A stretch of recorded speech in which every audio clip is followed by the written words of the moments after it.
Shortly after I finished my recent video covering the story, characters, gameplay, and many more features of Grand Theft Auto 4, and it's a banger by the way, so go check it out after you finish this video, my brain started storming as I began thinking of an interesting hypothetical. What if GTA 4 had some sort of stories counterparts, similar to GTA 3's Liberty City stories, or Vice City's Vice City stories? And then I got to thinking about who could possibly lead such a game. There's a few candidates that could have taken this mantle. Perhaps Little Jacob or Badman in a story where you'd start up the Yardies gang and grow your influence across Broker. Maybe you could play as Elizabeth as she establishes her coke empire in Bohan. And I also tossed around the idea of playing as Ray Bacino or Phil Bell of the Pecorino crime family, which might allow the player to see either of them join the family and become a well-established member. Eventually, I narrowed my choices down to one of my favorite bands in the whole game, the McReary family, which only leaves us with 3 choices: Packy, Francis, or Jerry. I've excluded Derek from this selection since he'd likely be in Ireland in this part of the timeline. Now, while Francis's perspective in Liberty City could be an interesting one since it would give us the chance to play as a dirty cop, and while Packy would likely make for a fun protagonist just based on his personality and eagerness to get his hands dirty, I believe that Jerry McReary would be the greatest option out of the 3. In my head, I'm imagining a story where you get to play as Gerald McReary as he takes over the McReary crime family and does his best to build a criminal empire with his brother, doing so by forging relationships with other small-time gangs, waging wars with other gangs near his territory, and recruiting associates from outside of his blood family to build a formidable army. There's a lot of potential for a genuinely interesting story here, as there's plenty of directions that can be taken with Jerry's relationships with each of his brothers. And plus, to get inside the mind of the aged and tired patriarch of the McReary crime family from GTA 4, to really comprehend the things he had to do in his life to harden him into the man he'd become, I think that could provide for a pretty great tale. There's other things that I'll get into as well, so for now, let me just say that I think that Jerry McReary would be a phenomenal protagonist for a GTA 4 stories game. And over the next however many minutes this video ends up being, I'm gonna tell you why.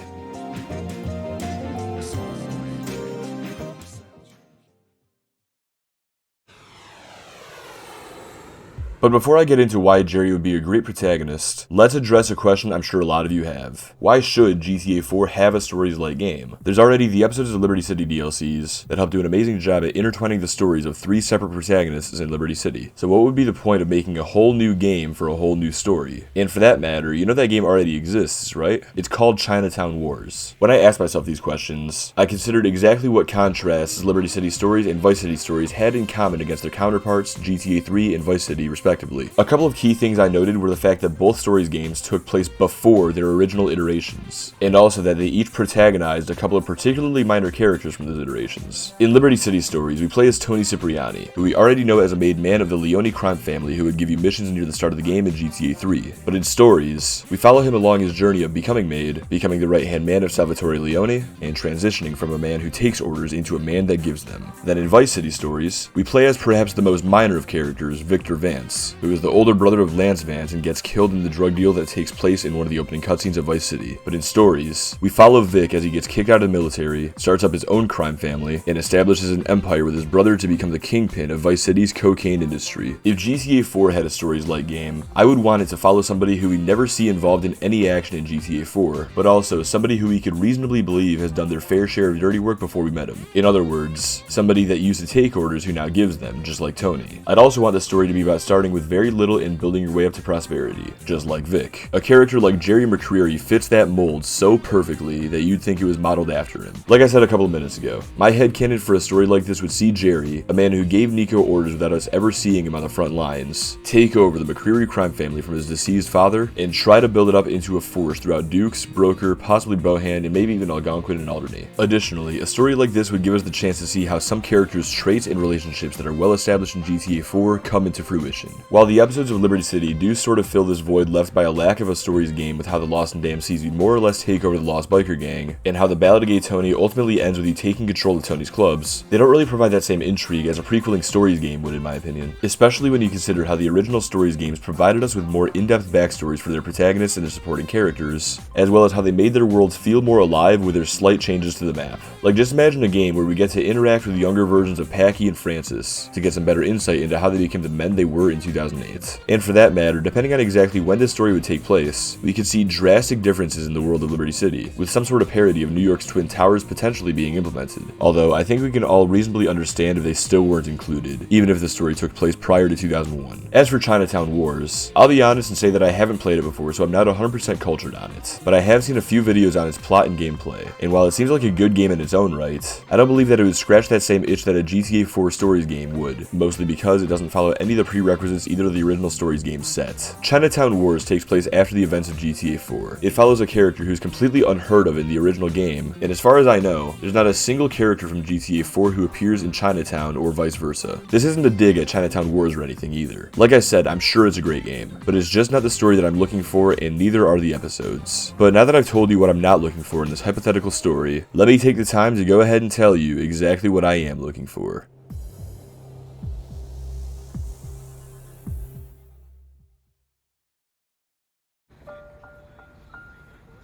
Just before we get into my idea for the story, let's get into some of the backstory that we have to work with. When we hang out with Packy and Kate McReary in GTA 4, we can learn quite a few details about the family's past, specifically regarding Jerry's. One of these gruesome details that they both confess to Nico at one point or another is that their father used to molest Packy and Jerry, and according to the youngest McReary brother, their father eventually committed suicide, though Packy used to believe his death was the result of Jerry's patricide. Packy also describes some vivid memories that have left him, and especially Kate, scarred. Apart from this, we can also do some research into the LCPD database to discover that he's been committing crimes since the age of at least 13, as his earliest arrest takes place at this age. Additionally, we know from this dialogue with Packy in GTA 5 that the pair of brothers used to work together to take scores when they were younger. Lastly, when we interact with the man himself in the story, we can get the vibe that he's a bitter man who likes to drink, but he's still sane enough to value muscle and respect. When he first meets Nico in 3-Leaf Clover, he doesn't give a damn about this Slav who just walked into his house and threatens his family if Nico isn't careful with his. After the heist, however, Gerald starts to value Nico's skills and contacts him to do a few jobs. We also get this cutscene in the mission Actions Speak Louder Than Words, where he talks about his family's misfortunes in the criminal underworld and shares his frustrations with his brother's lack of care for their empire. Using all of this information, we can get a good idea on the relationship that Jerry shares with Packy, as well as how he viewed his father. We can also understand his desire and drive to pull the McReary crime family up by the bootstraps and revive it into the force that it apparently used to be. And of course, it's fairly obvious that Jerry's involvement in the criminal lifestyle from an early age, as well as his resentment towards his father, molded him into the hardened leader that he'd eventually become. So let's now take all of this information and begin our story.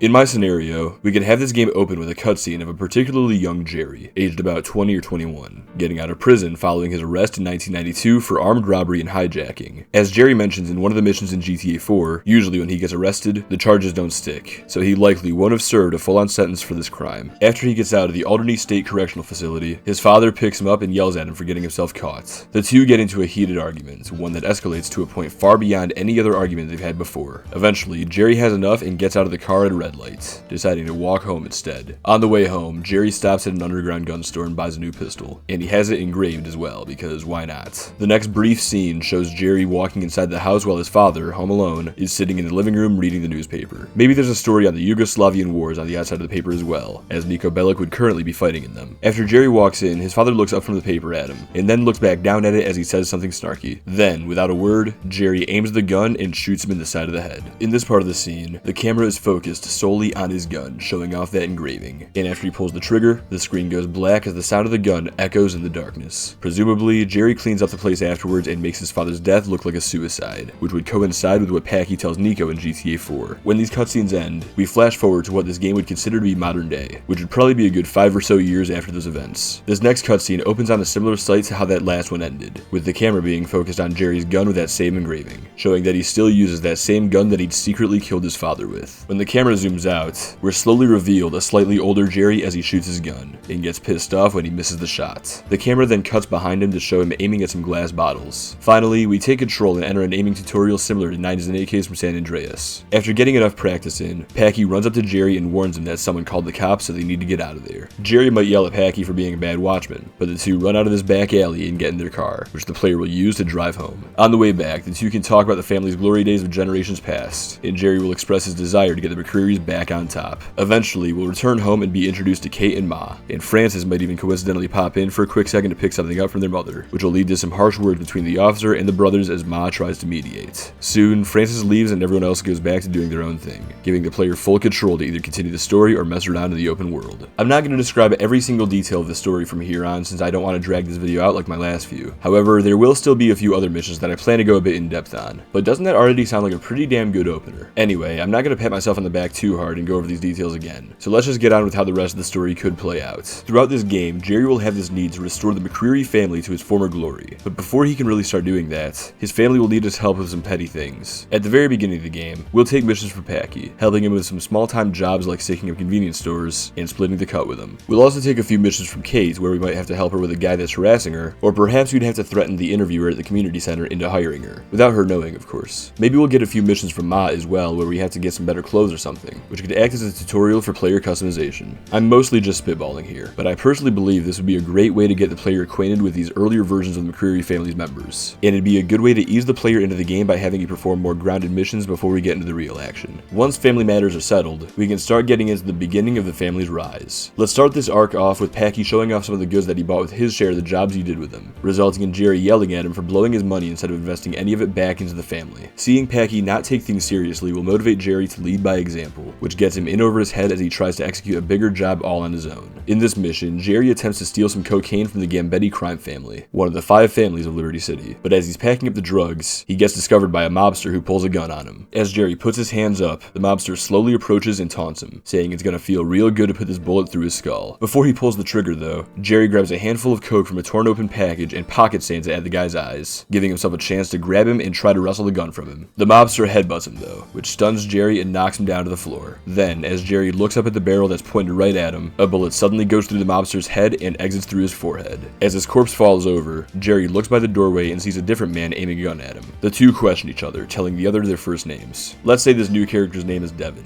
Before they can get further than that, however, they hear the yell of another mobster down the hall calling for reinforcements, forcing them to take cover and work together to fight the Gambettis off. After the firefight, they both realize they're each here to do the same thing, and since there's more than enough coke for the two of them, they decide to grab whatever they can carry and get the hell out of Dodge. Following an escape sequence on the streets of Broker, the two start talking some more and realize they're both pretty low on the criminal totem pole. After some talking, Jerry offers Devin the opportunity to become an associate of the McReary crime family, to which Devin responds by saying that he'll think about it. Jerry then drops Devin off at some undisclosed location, and we go on our merry way with another mission passed. When we eventually return to the house, we'll start a mission where Jerry goes to the kitchen and shows Packy the cocaine he'd stolen from the Gambettis, but tells him that they need to hold off on moving it since it's too hot and they can't risk one of the 5 families finding out it was them who stole it. As the two try to figure out where to store it, Kate walks in, sees the merchandise, and starts to freak out at them for bringing that kind of stuff into their home. When Jerry tells her about how important it is for them to have the coke, she brushes off his reasoning and goes into one of her spiels about how she wants her brothers to be honest men, but then gets angry at the reality that they'll never change and storms off. With her gone, Packy tells Jerry about a job that he's got lined up and invites him to help. When Jerry accepts, Packy tells him to go get the car while he stashes the coke someplace safe. On the drive, Jerry shares with his brother his experience from the previous night, not being shy to tell him he almost died, but also not hesitating to blame Packy for forcing him into a situation like that by taking matters into his own hands, since his own brother won't take things seriously. This opens Packy's eyes and appears to inspire him to start focusing more on the family's future like Jerry. And after Gerald tells him about that Devin guy he met and offered an associate position to, he asks Packy if he knows anybody who might want to join their gang, to which he responds by thinking of his dumb friend Michael Keene, and considers offering him a position. Jerry encourages this, saying that they'll need all the muscle they can get. After this dialogue, the two execute the job, and while there's a few hiccups, they're able to earn their pay without too much hassle. Jerry pleads with Packy to use his cut wisely, and asks that he consider investing it into the family in some way.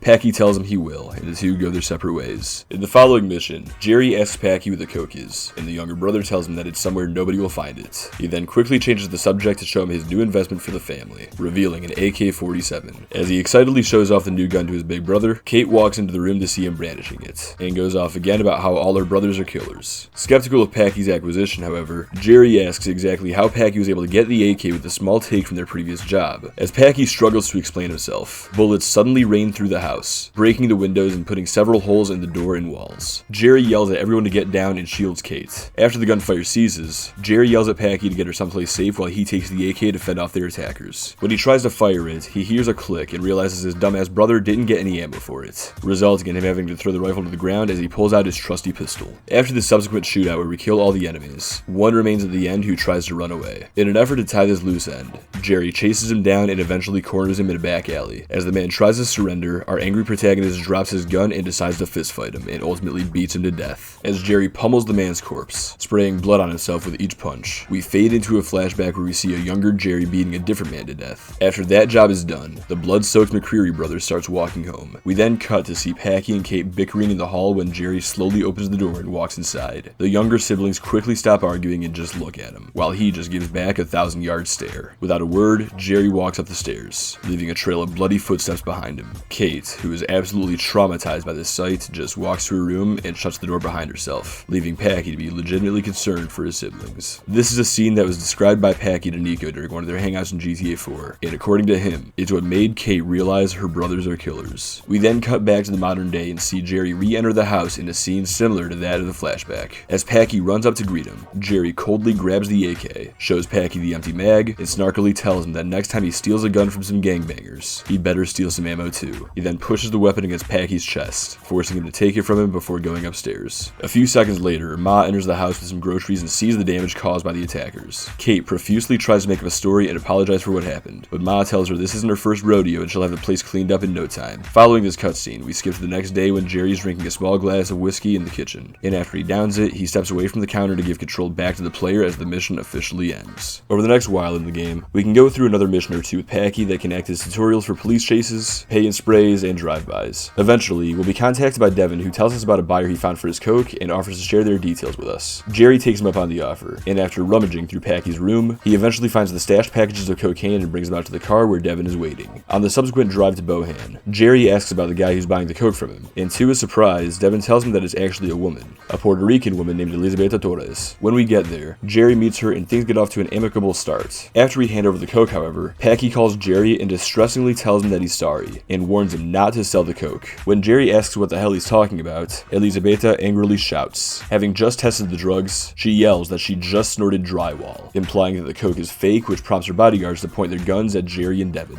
As Jerry starts yelling at Packy over the phone, Elizabeta takes the phone from him and demands to know who she's speaking to. Packy responds that he's Jerry's younger brother, begs for his brother's life as he pleads the case that Jerry didn't know that he replaced the coke with drywall, and confesses that he'd snorted all the real coke himself. Upon hearing this, Elizabeta isn't the least bit sympathetic and is still pissed off, so she tells Packy that his drug addiction has just cost him his brother's life. Packy continues to plead over the phone, which draws Kate to yell at him and ask what's going on. When Elizabeta hears the young girl's voice, she asks who she is, and Packy tells her that it's his little sister. Realizing this, Elizabeta finally calms down a bit and decides not to kill Jerry as she doesn't want to kill a little girl's big brother. But whether Jerry knew the substance wasn't real cocaine or not, she's still offended that he tried to sell it to her, and she's still pretty upset about snorting drywall, so she tells Jerry that in order to make it up to her, he's going to start working for her. This brings us to our next arc in the game where we begin doing some jobs for Elizabeta. These jobs will include drug dealing, watching over meetings that go wrong, and disrupting rival drug operations in Bohan and Broker. Over the course of these missions, Elizabeta will start becoming friendlier as Jerry earns her respect, and along the way, she'll meet Packy in person as well. In return, we'll get to meet a younger Manny Escuela, who will still be involved in the gang life at this point, as well as Mallory Bardas, who currently lives in Bohan still. It's worth noting that according to the LCPD database, Mallory has an arrest for joyriding in 1998 on her criminal record, so I think it'd be a cool detail to either include a mission where we're involved in this in some way, with Jerry either encouraging her or trying in vain to stop her, or just have it in passing conversation or on Weasel News that she was arrested. Regardless, I'd also want to include a mission here where Elizabeta asks us to pick Mallory up from the police station in Broker after her release. This mission will start at the station itself, and in the cutscene, Jerry hails a cab to take them back up to Bohan, which is driven by none other than Roman Bellic in the days before he owned his own cab depot. Instead, he currently works for LCC Taxi, and is saving up every dime he makes to buy his own business one day. As Roman drives Jerry and Mallory up to Bohan, the future spouses aren't shy about flirting with each other, but their conversation is interrupted when a car aggressively rear-ends them. As Jerry looks back, he recognizes the people in the car as some of Elizabeta's rivals, and they're apparently here to retaliate against her by killing Mallory. This leads us back into gameplay, where we must lean out the window and shoot at several cars while they shoot back at us. Kinda like in San Andreas' Just Business, or Vice City Stories' Jive Drive. The whole time, Roman freaks out about the situation,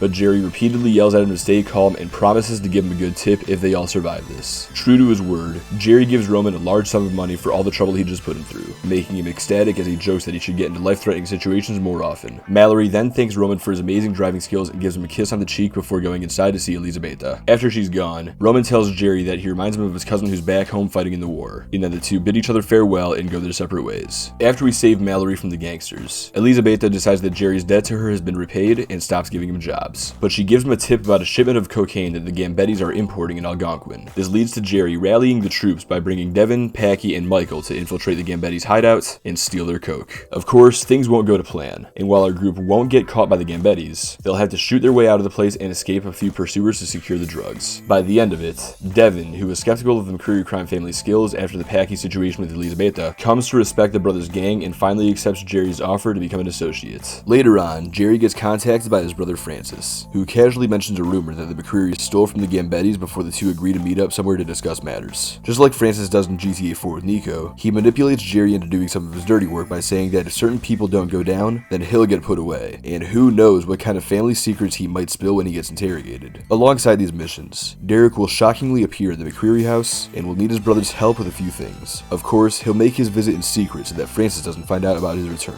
but he's back because he needs to lay low for a while following the provisional IRA's ceasefire with the UK government. Meanwhile, with that cocaine from earlier acquired, Jerry catches Packy going through the packages and yells at him for it, reminding him about how his little brother's new addiction almost got him killed by Elizabeta. By doing this, Packy proves that he can't be trusted, so Jerry kicks him off the team for their upcoming sale of the drugs, which results in Packy storming out of the house. A few missions later, we'll get a phone call from Packy telling us that he's in jail. Jerry asks him what the hell he did, and Packy tells him that after their argument, he decided that since he won't be getting a cut of the take from the coke, he would need to go back to committing his petty crimes to make some cash, which led to him being arrested for grand larceny. Jerry tells him that he'll just have to hope the charges don't stick for now and that he'll take care of him when he can, but for now, he needs to focus on the coke. With Packy in jail, Jerry needs a new fourth to help him sell the drugs, so he reluctantly recruits Derek in his place. Then, along with Devin and Michael, this pair of brothers make their way out to the deal in Algonquin. Here, they meet the buyer, who's backed up by two bodyguards, one of them being Gordon Sargent. The deal gets interrupted, however, when the Gambettis arrive and open fire, killing the buyer and one of their bodyguards. This leaves the five of you to fend off the attackers until you kill enough of them to create an opening. At this point, Devin volunteers to rush towards where the Gambettis are coming from to hold them off while the others escape. With no time to challenge his call, Jerry takes Derek, Michael, and Gordon and runs off the other way, eventually finding a car and driving back home while outrunning a few cars that chase them. When we arrive at the house, we complete the deal with Gordon on the buyer's behalf to maintain good relations with his boss, and Jerry also offers him an associate position in the family after seeing him hold his own back there. After everybody disperses and the mission completes, we get a phone call from Devin telling us that he's safe, but the word on the street is that the Gambettis are seeking vengeance against the McRearys. In the next mission, Jerry enters the home and searches for his cut from the drug deal, but is nowhere to be found. He then starts looking for Derek until Kate enters the scene and tells him that she saw Derek leave last night with some packed bags. She figured he was probably heading back out to Ireland. Upon realizing this, Jerry snaps at the realization that he just started a war with one of the most powerful crime families in Liberty City, and his own brother just stole everything he had to show for it. Following this, Packy calls him and tells him that he's out of jail and needs a ride home. After we pick him up, Jerry tells Packy that their pathetic heroin addict brother screwed them over, and now they'll probably all be dead within the week. On the way back, they get intercepted and chased down by some Gambettis, which leads Jerry to realize that he can't lead them back to the house. This forces him to make the tough call to take Packy and go into exile in Alderney. The two can't even go back home and pack their things because he can't risk Kate or Ma's safety. Not after Packy brothers goes to their house during the AK-47 mission. Desperate to find a safe house, Jerry calls Gordon and gets an address for an abandoned house that the two brothers can stay at. After we arrive and go inside, we get another brief flashback to Jerry's past, revealing a time when he'd run away from home to get away from his father. He found an abandoned house in Broker to squat in, and stayed there for at least 2 months, living off of scraps and whatever he can mug off of anybody unfortunate enough to turn down the dark alley he frequently passed the time in. He's particularly young in this scene, only about 17, and while he was already no stranger to how cruel the world was at this point, this experience undoubtedly hardened him and forced him to grow up fast. When we come back to modern day, Jerry picks up a near empty bottle of whiskey that was probably left by the last people, and drinks whatever's left in it before we take control again. Now that we're stuck in this foreign land, the two brothers start from square one and get back to performing small-time jobs by attempting to rob an Italian restaurant. Little do they know, the place is under the protection of the Pegrino crime family, and Jimmy Pegrino himself happens to be sitting at a table when they attempt to stick up. As the brothers draw their guns on the cashier, several mobsters take aim at the McRearys and prepare to kill them, forcing them to surrender. When he sees the commotion, Jimmy stands up and approaches the two, noticing how tired and rugged they look, and decides they've either got to be really brave or really stupid to try and rob an Italian restaurant while a bunch of Italian gangsters are in the building. He asks for their names, and Jerry gives them to him. He then decides that he and Jerry are going to go for a ride while Packy will stay back as an insurance policy. With a couple of bodyguards accompanying them, Jerry and Jimmy drive out to a deal that Pegrino has been skeptical about, and would prefer to send somebody he can afford to lose in case things go south. And since Jerry is capable enough to rob his store, he should be more than able to handle something like this. When we arrive, he gives us some product to exchange with the buyers, McRearys, and threatens that if we don't return with either the goods or the money, then Packy is as good as dead. With that, he drives off with his bodyguards, leaving Jerry on his own. Of course, this deal does not go smoothly, and the buyers double-cross us, forcing us to kill them all in a shootout before we collect the money and recover the drugs. We then head back to Pellegrino's house where Packy's been relocated,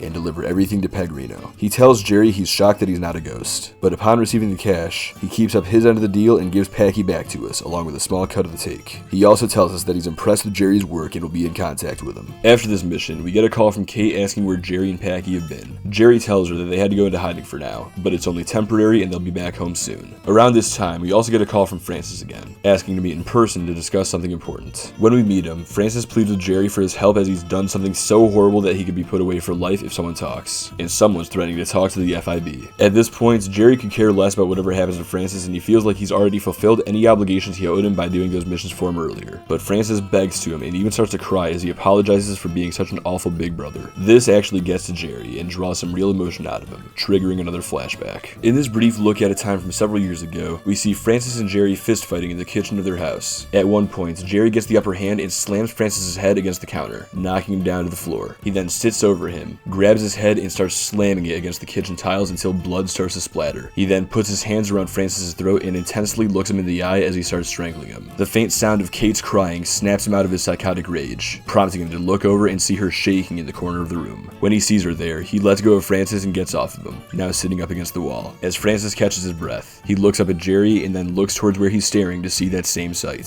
Francis then sits up against the counter before the two of them shamefully look at each other as they realize what their baby sister just witnessed. When we return to the present, Jerry agrees to help, but his condition is that if he does, then Francis can never try to contact him again. Francis is reluctant, but he agrees to his terms. The following is a mission where we infiltrate the police headquarters in Algonquin and fight our way through several FIB agents en route to killing the snitch. Once he's dead and we escape, Jerry calls Francis to tell him that it's done, to which our cop brother responds with gratitude and tells him that he owes Jerry one. Our protagonist tells him to forget about it, and to forget his phone number too while he's at it. Over the next few missions, we remain in hiding out in Alderney as we complete some more jobs for Pellegrino, and we eventually meet and work alongside a young Ray Bacino while he's still a soldier for the family. At some point, Pellegrino decides that the McRearys have been good earners for him, so he tips them off about a lucrative deal between the Albanians and the Angels of Death that they can interrupt, in exchange for a slice of the take, of course. Since these are some powerful groups, Jerry calls Devin and tells him to bring Michael and Gordon so that they can hit these gangs with all the firepower they've got. When we arrive at where the deal is set to take place, we skip forward a few hours to when the rest of the crew shows up, followed by the gangs. Once the player is ready, we open fire on everybody and eventually kill them all. We then move to collect the cash and drugs, only for the Gambettis to suddenly show up and point their guns at us. Before any more shots are fired, the family's head, John Gravelli, exits one of the vehicles and begins a dialogue with our protagonist. Gravelli tells Jerry that he's caused a lot of trouble for his family recently, and thanks to Devin's efforts, he's about to finally snuff the McRearys out once and for all. Jerry asks what the hell he means by that, leading to Devin, or as he's really called, Tommaso, revealing that he's been working for the Gambettis this whole time.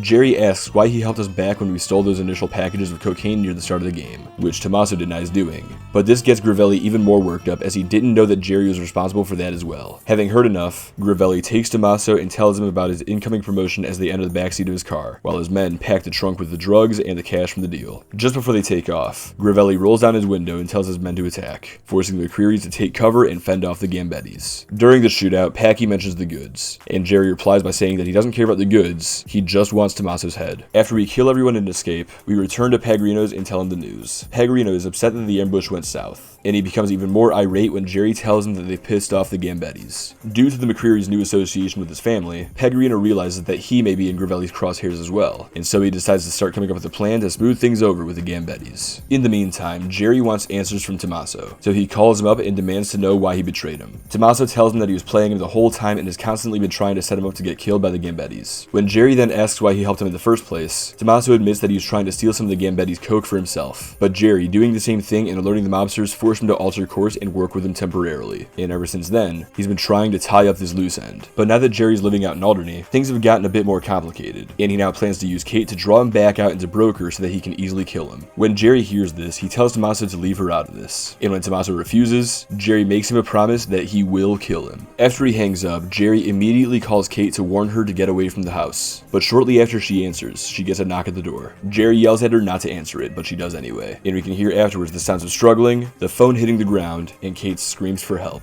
As Jerry yells through the phone for the men to let her go, one of them picks up the phone and gives us an address to go to, alone, if Jerry wants to see Kate alive for the last time. Next, Jerry calls Packy and tells him the situation. When he tells him the address, Packy recognizes it as a large warehouse and has an idea on how the Gambettis will fortify the place. He says that they'll have plenty of troops in the windows and on the roof, and the best way to take them down would be with a helicopter if we could somehow get our hands on one. This gives Jerry an idea, and he tells Packy to get Michael and Gordon and meet him at a helipad in Albany. Finally, Jerry makes one last phone call to Francis, who sounds very shocked when he answers. Jerry reminds him of the favor Francis owes him and tells him that he needs a police helicopter ASAP. Francis is a bit reluctant to provide such a thing, saying that a regular cop like him doesn't just have access to the helicopters. But when Jerry tells him that Kate's life is in danger, Francis gives him intel on a chopper at the Holland station. Jerry thanks him and goes to the police station, fights his way through the police up to the roof, and steals the helicopter. He then flies it out to that helipad in Albany to pick up the crew before flying into the warehouse in Broker. While you pilot, Packy, Michael, and Gordon open fire on the Gambettis stationed on the roof and in the upper windows. Once they're all cleared, you land on the roof and enter the building, and then start sweeping the floors of the Gambettis until you reach Tommaso, only to see one of his men stuffing Kate into the trunk of a car before he takes off. After you kill the goon, more Gambettis show up to overwhelm the McRearys. While you fight them, Packy yells to Jerry and tells him to chase after Tommaso while he and the crew fend off the mobsters. This leads to a car chase through the streets of Broker, Dukes, and Algonquin that ends in the heart of Star Junction where Tommaso crashes. When you catch up to him, he gets out of the car and runs away on foot while Jerry takes Kate out of the trunk, unties her, and tells her to wait in his car. A foot chase ensues as Tommaso tries to escape through a back alley. Eventually, he makes it to a window cleaning platform, but just before he can raise it, Jerry jumps onto it to prompt a fist fight between the two as they go up to the roof. As Jerry gets the upper hand and tries to dump Tommaso over the railing, the platform abruptly reaches the top, jolting the two and giving Tommaso the chance to stun Jerry with a punch and continue running. He finds an entrance to the building and goes through it, but Jerry continues chasing after him. When he chases him down the halls, Jerry goes to turn a corner, only to get tackled to the floor by Tommaso to resume the fight. They each continue battling it out until they reach a room with large windows that have a clear view of Star Junction down below. Tommaso gains the advantage and smashes Jerry's head against the windows until they start to crack. Before he can smash him against it one last time, however, Jerry counters him and sends Tommaso at the window, shattering it and causing him to teeter through it until Jerry grabs his shirt from behind, preventing him from falling. He doesn't do this to save his life though. He does this so that he can pull him back in and unload punch after punch into his face until he's barely conscious, at which point he throws him to the floor to continue pummeling him. As he does so, the screen frequently cuts to some of the flashbacks from throughout the game. After one punch, we briefly cut to the scene of Jerry beating that random man years ago. After another, we cut to a scene of him beating an innocent man while he was on the streets as a teenager. Then he starts smashing Tommaso's head into the floor, and we cut to when he did the same to Francis. But the difference this time is that he doesn't have to worry about Kate seeing him, so he continues to smash Tommaso's head into the floor until the carpet is soaked with his blood. Once he's finally finished, he pulls out his pistol, prompting a cut to the scene of him killing his father, and puts a bullet through Tommaso's head for good measure. With Tommaso finished, Jerry stands up and uses his foot to nudge the villain's body out the window, allowing it to crash down to the street. He then makes his way back down the building, and when he re-enters the car, he and Kate are silent for a moment. Jerry tries to break the tension by starting to apologize, but Kate cuts him off with a hug as she starts crying and asks to go home. After we return to the house, Jerry and Kate enter to see Packy, Michael, and Gordon all waiting for them in the living room. While the boys start popping champagne to celebrate the reunion, Pellegrino calls Jerry to tell him that he smoothed things over with the Gambettis, and that the McRearys won't have to worry about them anymore. However, it took a sizable tribute to ease John Gravelli's wrath, so the McRearys are now indebted to the Pellegrinos, and are essentially sentenced to a lifetime of indentured servitude to repay them.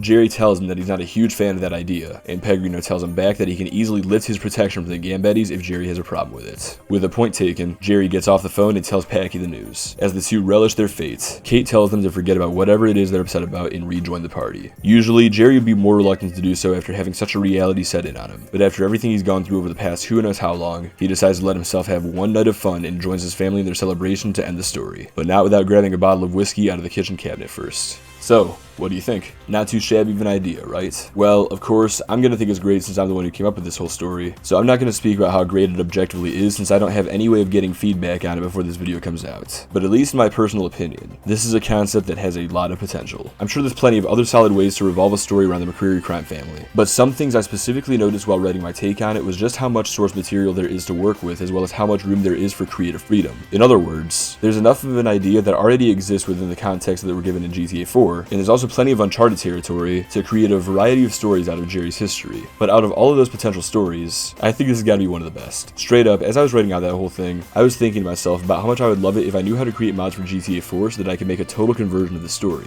I also couldn't stop myself from comparing it to the Red Dead Redemption games and how well Rockstar prequeled the first one's story despite how they probably lacked the plans to do so initially. And that's not at all me saying that my story here is nearly as good as Red Dead's, but just that it felt like a similar concept when I started filling in the blanks Rockstar left in GTA 4's world. Anyway, I'll stop acting like the story I wrote is the best piece of literature in the world and move on to our conclusive chapter of this video.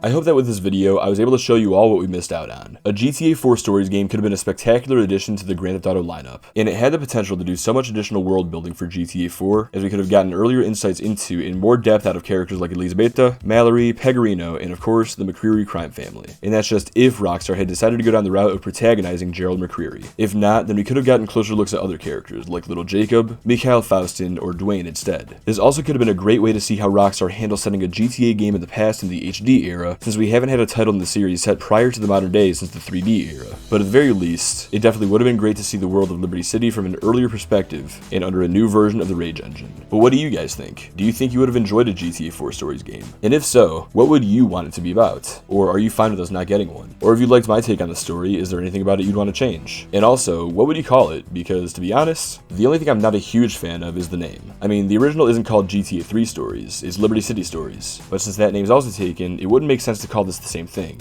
And slapping a 2 at the end or calling it HD or whatever doesn't feel right either. Personally, I say we get rid of the story's name and call it something new. And if the game is centered around the McReary crime family, I think I'd opt for something along the lines of Grand Theft Auto: The McReary Chronicles. Anyway, let me know what you guys think in the comments down below. And now that that's done, let's just skip right to the epilogue. Now this is probably a pretty lengthy video since I had to do a whole lot of writing to come up with the story. But hey, at least it's not another whole ass hour-and-a-half long retrospective. Still though, I really don't plan on making super long videos like these very often in the future since they take so goddamn long to produce. So don't be surprised my next one is closer to around the 20-minute mark since that's about how long I want these videos to be on average from now on. And luckily, I think the idea that I've got for my next video should do a pretty good job at meeting that criteria. But do you guys have any topics you want me to cover? Like I said, I'm staying away from retrospectives for a while and sticking with stuff more in line with my Liberty City Stories video from now on, so if you've got any ideas you'd like to share, feel free to. I've got a couple of my own ideas lined up right now and I'm confident enough that I'll be able to come up with more, but I'm always open to suggestions if you guys have them. One last thing, I just want to go ahead and plug my channel memberships. If you'd like to donate to me and support my channel, you can do so by becoming a member. For 99 cents a month, you can become a tier 1 member, which will get you your name in a special thank you section at the end of every video I release. Or for $4.99 a month, you can become a tier 2 member and will receive an actual verbal shout out at the end of every video. Of course, nobody's required to donate anything, but to anybody who wants to support me and wants to help me get the chance to go full time on all this one day, this would be a great way to do so. Now then, I think this video's gone on for about long enough, so let's go ahead and finish things off. If you like the story I cooked up, or just like the video in general, then feel free to hit the like button. Or if you didn't like it, still hit that like button for shits and giggles. Just trust me, it'll be funny, bro. Also, if you want to do me a huge favor and help this video reach more people, feel free to copy the link and share it with your friends. And if you haven't done so already, go ahead and subscribe so you don't miss my next video. Lastly, and this is the most important one, I want you to go out there and have a blessed day. This is your boy Doug the Dog 6, and I'm signing off. Y'all take it easy.